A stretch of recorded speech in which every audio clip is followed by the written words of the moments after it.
अम्मी ने अपने यार के पास अपनी बेटी को भी सुलाया। अब्बू के इंतकाल के बाद मेरी मम्मी ने आमदनी के लिए एक आदमी को कमरा किराए पर दे दिया। उसने मेरी अम्मी और बहन के बहुत कुछ किया। मेरे अब्बू मजदूरी का काम करते हैं। वो दिन भर काम करके थक जाते थे, इसलिए अम्मी को खुश नहीं कर सकते थे। अम्मी निराश रहती थी। अम्मी की एक सहेली थी नफीसा आंटी। नफीसा आंटी अक्सर हमारे घर आया जाया करती थी और अम्मी की नफीसा आंटी से खूब जमती थी। बातों बातों में एक दिन मैंने नफीसा आंटी को अम्मी से कहते सुना, तेरा शौहर तुझे खुश रखता है या नहीं? तू हमेशा ही उदास क्यों रहती है? उस वक्त अम्मी ने उनसे कुछ नहीं कहा और वो फिर ज्यादा उदास हो गई। फिर ऐसे ही दिन बीतने लगे और फिर एक दिन दुर्घटना में अब्बू चल बसे।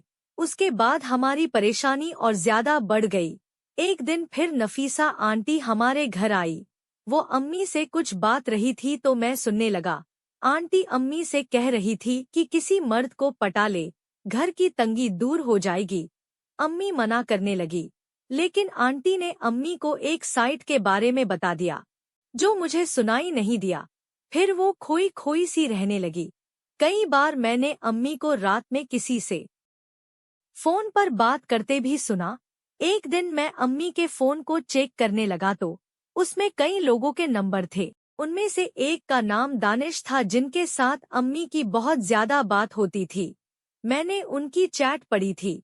दोनों ने काफी सारी बातें की हुई थी। 2 दिन के बाद एक आदमी हमारे घर आया किराए पर रहने के लिए। उसका नाम दानिश था। मैं सकते में आ गया। मैंने सोचा कि कहीं ये वही दानिश तो नहीं जिससे अम्मी बात करती है। फिर मैंने चुपके से मौका देख अम्मी के फोन में दानिश की फोटो देखी। यह वही आदमी था, लेकिन मैंने सोचा कि अगर किराए के लिए आया है तो हमारे लिए अच्छी बात है। घर में कुछ आमदनी आ रही थी तो मैं भी खुश था। अम्मी ने मुझे ऊपर वाले रूम में शिफ्ट होने के लिए कह दिया, क्योंकि नीचे वाला रूम दानिश को चाहिए था। नीचे के दूसरे वाले रूम में अम्मी और मेरी बहन रहती थी। मुझे पता था कि अगर दानिश हमारे घर में रहने लगा तो ये अम्मी को जरूर मजा देगा। एक दिन दानिश घर से बाहर था और उसके रूम का दरवाजा भी खुला था। मैंने मौका देखकर दानिश के रूम में एक कैमरा सेट कर दिया। मैं अब अम्मी और दानिश पर नजर रखने लगा। एक दिन मैंने उन दोनों को सुहागरात की बात करते सुना। दानिश के रूम में लगे कैमरा को मैं पहले ही चालू कर चुका था। मेरी बहन रात 10 बजे ही सो जाया करती थी।